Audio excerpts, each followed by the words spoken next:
할렐루야. 아멘. 오늘 우리 제목 한번 같이 읽어볼까요? 언제까지? 언제까지? 제가 원래 이런 제목을 잘 안 쓰는데 오늘 시편을 읽다 보니까 이 제목을 써야 되겠다 싶은 마음이 들었어요. 저는 시편이 참 어려웠던 적이 있어요. 여러분, 시편이 왜 어렵습니까? 시편은 시잖아요, 시. 예, 시는 어떤 사실을 쉽게 설명하기보다는 함축적으로 또는 상징적으로 이렇게 쓴 것이 시지 않습니까? 근데 어느 순간 이 시편을 읽으면서 제가 회복이 되고 또 치료가 되면서 시편이 어려운 게 아니구나, 그런 마음이 들게 되었습니다. 칼빈은 이 시편을 이렇게 얘기했더라고요. 영혼의 모든 부분에 해부하는 책이다. 여러분, 시편을 통해서 이 칼빈이 주장했던 것처럼 여러분의 영혼이 치유되고 또 여러분 영혼이 회복되어지는 그런 은혜가 있기를 축복합니다. 그리고 또 시편은 기도의 책입니다. 우리의 탄식과 갈망을 우리 인간의 언어로는 기도하는 데는 한계가 있지만 이 시편을 읽다 보면 하나님의 언어로 하나님께 기도하게 하는 그런 책이 바로 시편이에요. 그래서 이제 보네파라는 신학자도 그런 말을 했어요. 하나님이 주신 시편이 우리로 하여금 온전하게 기도를 배울 수 있게 했다, 이런 말을 했어요. 여러분, 그래서 시편을 가지고 기도하는 사람이 참 많습니다. 그러면서 자신의 기도는 곧 시편이다. 오늘 제가 리더왕에 이제 우리 김차영 선교사님의 그 간증을 여러분에 올려드렸는데, 그분이 그러더라고요. 자기가 시편을 쭉 읽고 주님, 이 기도는 제 기도입니다, 그랬다는 거예요. 그리고 짧게 기도했는데요. 여러분, 시편의 기도가 여러분의 기도, 정말 우리 언어로는 한계가 많이 있는데 하나님의 언어로 하나님께 올리는 기도가 이 시편의 기도예요. 지난 우리 일남전대 특송할 때 김문구 장로님이 그러셨던가요? 나의 기도는 시편 23편이다. 네, 맞습니다, 여러분. 그리고 시편을 읽으면서 헤세드의 은혜도 있어요. 정말 하나님의 약속 때문에 나로 하여금 평안을 찾게 하는 그런 은혜들이 있잖아요. 바라옵기는 시편을 통해서 여러분들에게 주시는 은혜가 늘 넘치기를 주의 이름으로 축복합니다. 근데 시편을 읽을 때 그냥 눈으로 읽지 마시고요, 한번 소리내서 읽어보십시오. 그러면요, 색다른 맛이 있어요. 색다른 맛이 있고, 그리고 그것이 새롭게 또 내 안에 각인이 되고, 무엇보다도 여러분의 그 기도 중에서 시편을 가지고 기도할 때 그 기도를 자기 기도로 한번 바꿔보세요. 예를 들어서 오늘 우리 시편 13편 1절이 이렇게 돼 있죠. 여호와여, 어느 때까지 나를 영원히 잊으시나이까. 그런 말씀 있지 않습니까? 여호와여, 어느 때까지 나를 잊으시나이까. 여러분, 이 표현을 가지고 여러분이 한번 해보시면, 하나님, 왜 저를 잊어버렸습니까? 왜 저를 잊어버리셨습니까? 언제까지 잊어버리겠습니까? 이렇게 여러분의 기도로 바꿔서 할 수 있겠지 않습니까? 그러면 큰 도움이 돼요. 오늘 우리가 읽은 시편 몇 편이죠? 13편이죠. 이 시편 13편은요 탄식시예요. 탄식. 시편은요 탄식이 참 많아요. 개인의 탄식, 공동체의 탄식. 이 공동체의 탄식은 우리는 이렇게 시작하지만 개인의 탄식은 나는 이렇게 시작해요. 그러면 이 시편 13편은 공동체의 탄식일까요? 개인의 탄식일까요? 개인이죠. 맞습니다. 이게 개인의 탄식시가 굉장히 많아요. 시편이 모두 150편인데 그중에 39편이 개인의 탄식시예요. 우리가 이제 이 개인의 탄식시를 한번 읽어보면서 우리 주님께서 주시는 은혜를 한번 같이 나누길 원하는데요. 첫 번째 주님께서 주시는 메시지가 뭘까? 이건데요. 우리 한번 같이 읽어봅시다. 시작.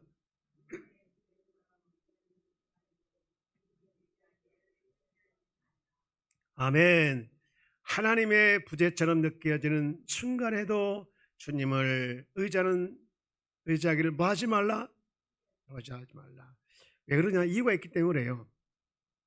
우리 아까 읽었던 시편 13편 1절 말씀을 보면 지금 이렇게 탄식하고 있어요. 여호와여, 우리 한번 같이 읽어봅시다. 시작.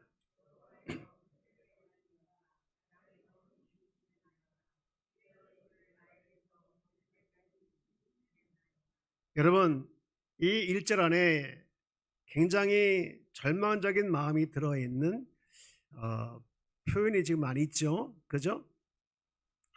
탄식하는 거예요. 이 감정이 두 가지인데요. 하나는 하나님의 부재를 느끼고 있어요. 여호와여, 어느 때까지이니까 나를 영원히 잊으셨나이까 하면서 하나님이 안 보이시는 거예요. 안 보이시고.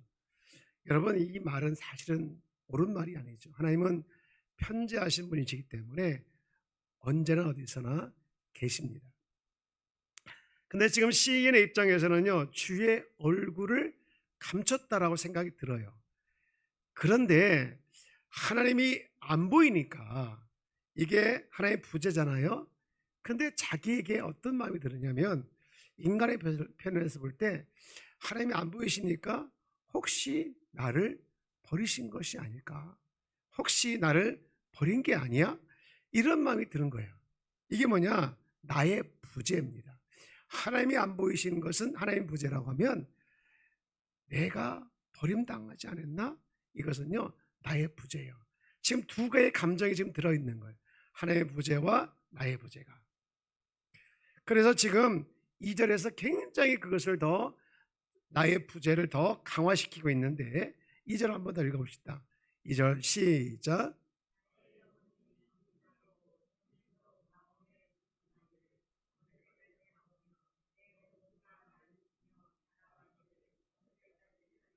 자, 조금만 띄워줘 보세요.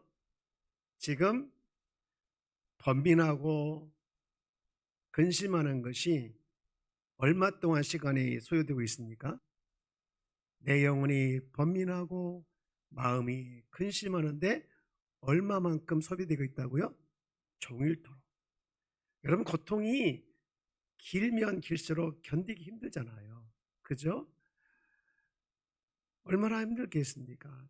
지금 자기가 하나님의 부재 가운데 혹시 나를 버리지 않았나 하는 그 부재, 나의 부재까지 느끼는 것이 굉장히 컸다는 거예요. 지금 그러면서 왜 이렇게 호소하고 있을까? 왜 이렇게 지금 탄식하고 있을까? 이 질문에 대해서 두 가지를 우리가 유추할 수가 있는데요. 첫 번째는 혹시 다윗이 뭔 죄를 져서 이러지 않을까?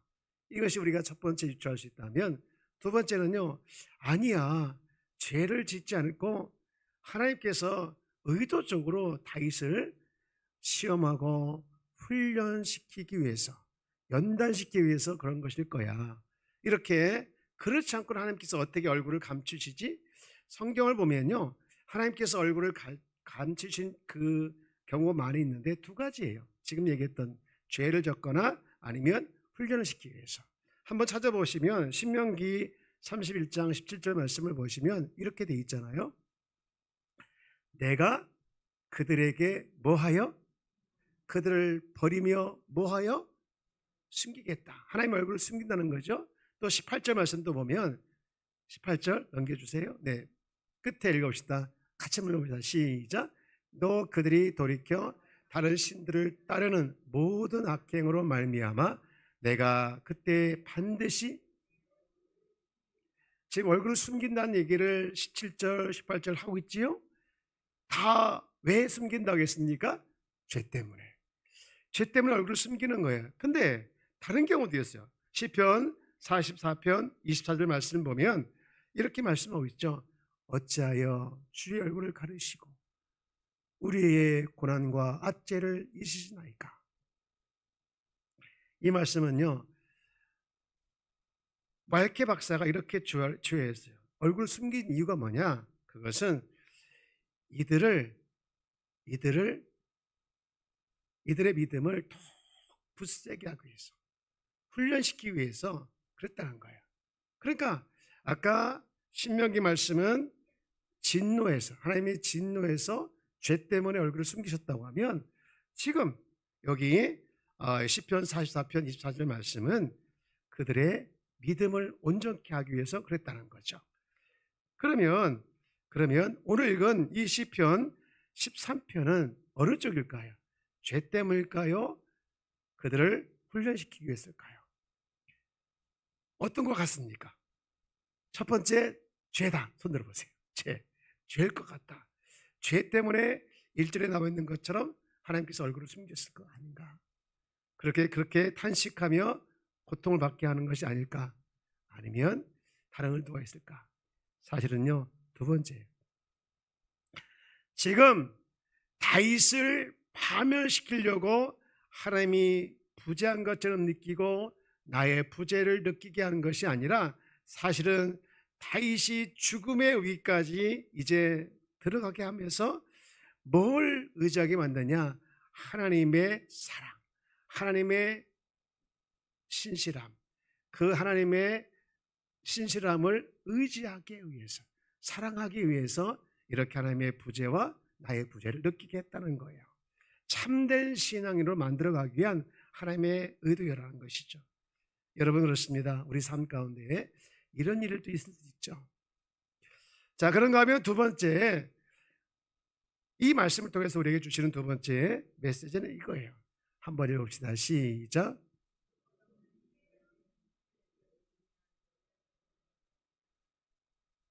뭘 결사적으로 붙잡으라고요? 조금 수준 높게 뭘 붙잡자고요? 헤세드. 여러분, 헤세드 말 다 알지요? 하도 많이 들었으니까. 헤세드. 여기 지금 이제 읽었던 5절 말씀을 보십시오. 5절 말씀을 한번 같이 읽어봅니다. 시작. 싸우니 나의 마음은 주의 구원을 기뻐하리이다. 나는 오직 주의 사랑을, 이게 사실 헤세드예요. 그리고 옛날 개역 한글에 보면 나는 오직 주의 인자하심을 의뢰하사, 이렇게 번역을 한 걸 개역개정에서 사랑으로 번역을 했거든요. 그러니까 다윗이 1절부터 4절까지 쭉 보면요, 완전 절망이에요. 완전 절망. 하나님의 부재를 느끼고 나의 부재를 느끼는 완전 절망. 어째서 나를 버리셨나이까? 혹시 나를 버리시지 않았나? 왜 안 보이십니까? 하면서 완전 절망했는데, 지금 5절에서는요 완전히 반전하거든요. 그 반전의 이유가 뭐냐? 바로 하나님의 인자하심, 하나님의 사랑이었다는 거예요. 여러분, 하나님의 인자하심, 이 헤세드는 뭐냐면요, 그겁니다.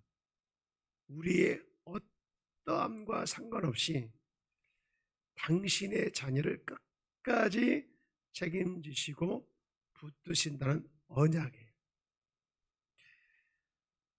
지금 1절부터 4절까지는요 원수의 압제 때문에, 지금 하나님의 부재 때문에 죽음의 공포를 느낄 정도로 힘든데, 그런데 5절에서 완전히 분위기가 바뀐 이유가 뭐냐? 여러분, 5절 말씀을 보시면 그 뒤에도 환경이 달라졌거나 원수가 떠났거나 고통이나 질병이 없어졌거나 그런 말 전혀 안 나와요. 하나도 안 바뀌었어요. 근데 5절에 완전히 태도가 바뀐 이유가 뭐냐? 지금 다윗은 자기의 비참한 환경에 시선을 둔 것이 아니라 하나님의 성품, 하나님의 사랑, 하나님의 인자하심, 어떤 상황에서도 어떤 환경에서도 당신의 자녀를 끝까지 책임지시는 그 하나님의 언약을 지키시는 그 하나님의 성품, 그 하나님의 사랑, 하나님의 인자하심에 그가 방향을 바꾸고 쳐다봤기 때문에 지금 완전히 반전이 일어난 거예요. 여러분, 우리가 살아가면서 그게 있더라고요. 언제 편안하냐? 언제 평안하냐? 여러분, 언제 편안합니까? 대개 보면 자기 문제가 해결되면 평안해요. 그죠? 뭐 직장 문제라든가 재정 문제라든가 또는 질병 문제 해결돼야 그때서 마음의 평안을 찾는데요. 이게 우리에게는 익숙해져 있습니다. 제가 우리 성도님들을 위해서 기도하는데요. 성도들을 보면 어려운 성도가 많아요. 이 어렵다는 것은 경제적으로 어렵다는 얘기가 아니라 어떤 문제 때문에 힘들어하시는 분이 많아요. 근데 그 중에 이렇게 보면 힘든데도 불구하고 평안을 유지하는 분들이 계셔요. 그 힘듦에 함몰되지 아니하고 그 힘든 것 때문에 굉장히 고통스러워하지 아니하고 오히려 평안하시는 분들이 계셔요. 그 이유가 뭘까? 하나님의 사랑에 붙들려 있는 것도 있겠지만 그가 하나님의 인자하심 곧 하나님의 사랑을 끝까지 붙들고 있기 때문에 하나님의 약속을 끝까지 붙들고 있기 때문에 그런 평안을 유지하고 있다라고 생각합니다. 여러분, 우리 살아가는 삶의 현장을 보면 다 계약적이죠. 회사 들어가도 계약을 하고 알바에도 계약을 합니다. 근데 마음에 안 들면 어떡합니까? 그냥 깨잖아요. 이게 우리 현실이에요. 근데 이 헤세드는 뭐냐면요, 자격 없는 자에게 일방적으로 하나님께서 부어주시는 하나님의 언약적인 사랑이다. 그러기에 오늘 우리가 살아가는 삶의 현장에서 배신도 당하고 또 성과주의에 지치고 있는 우리 현대인들에게 이 헤세드의 은혜는요, 가만히 보면요, 영적 치료제더라고요. 사랑하는 여러분, 헤세드의 은혜를 사모하시고 그것을 붙들며 살아내는 우리 귀한 성도가 되기를 축복합니다. 역대하 21장 7절 말씀을 한번 읽어봅시다. 헤세드가 잘 나와 있는데요. 읽어봅시다. 시작. 여호와께서 다윗의 집을 멸하기를 즐겨하지 아니하였음은 이전에 다윗과 더불어 언약을 세우시고 또 다윗과 그의 자손에게 항상 등불을 주겠다고 말씀하셨음이더라. 아멘. 여호와께서 다윗의 집을 뭐하지 아니하심은 멸하기를 즐겨했다? 그렇지 않는 이유는 뭐예요? 밑에 있는 언약이죠. 이 언약이 뭘까요? 곧 헤세드예요. 또 동일한 말씀인 8장 11개 8장 19절도 보면 그런 말씀을 하고 있어요. 여기도 한번 읽어봅시다. 시작. 여호와께서 그의 종 다윗을 위하여 유다 멸하기를 즐겨하지 아니하셨으니 이는 그와 그의 자손에게 항상 등불을 주겠다고 말씀하셨음이오더라. 아멘. 아멘입니까? 사랑하는 여러분, 오늘 우리가 살아간 삶의 현장에서 이렇게 보면 하나님이 숨어 있는 것 같이 느껴질 때 많지요. 하나님을 불러도 대답을 하지 아니하시고 하나님을 찾아도 다가오지 않는 것 같은 정말 막막하고 또 그래서 그것 때문에 하나님이 나를 버리지 않았나? 하나님이 나를 버리지 않았나? 하는 하나님의 부재와 동시에 나의 부재가 느껴지는 현장이 참 많습니다. 그때 우리가 붙잡아야 할 것은 다른 어떤 것도 아니고 하나님의 인자하심, 하나님의 사랑, 곧 헤세드의 은혜를 끝까지 붙들어야 될 줄 믿습니다. 이 은혜가 있으면요, 아침을 출근하는 길이 신선할 것 같아요. 여러분, 아침을 출근할 때 신선합니까? 죽을 맛입니까? 신선하기를 축복합니다. 인사합시다. 옆에 계시면 인사합시다. 아침이 늘 신선하기를 축복합니다. 아침이 신선해야 되겠죠. 상황은 안 변해도 어떤 때는 진짜 지옥 같은 현장에 가다가 들어간다 할지라도 정말 가고 싶지 않은 곳에 가야 한다 할지라도 여러분, 내가 붙들고 있는 하나님의 사랑, 이 하나님의 인자하심, 변화 없이 나를 지키시고 이끌어갈 그런 하나님의 그 약속, 언약, 이것이 여러분을 버티게 하고 이것이 여러분이 살아갈 힘이 되기를 축복합니다. 그러면 오늘 이 주님이 주시는 메시지를 통해서 우리 삶에 우리가 어떻게 적용할까? 두 가지만 말씀을 드릴게요. 첫째는요, 이겁니다. 읽읍시다. 시작. 감각이 아닌 개입반을 믿어라. 뭘 믿으라고요? 여러분, 오늘 우리가 시편 13편을 읽었는데 다윗의 고백이라고 말하기는 너무 우리한테 공감을 하게 할 때가 많이 있습니다. 그러면 솔직히 이 시편 13편의 고백은요, 우리의 고백이에요. 우리의 고백이에요. 언제까지 제게 얼굴을 숨기십니까? 그런 감정이 밀려오고 그런 마음이 들 때 우리가 할 수 있는 일은 뭘까요? 여러분, 저를 한번 따라볼까요? 감정을 의지하지 말고 말씀을 의지하자.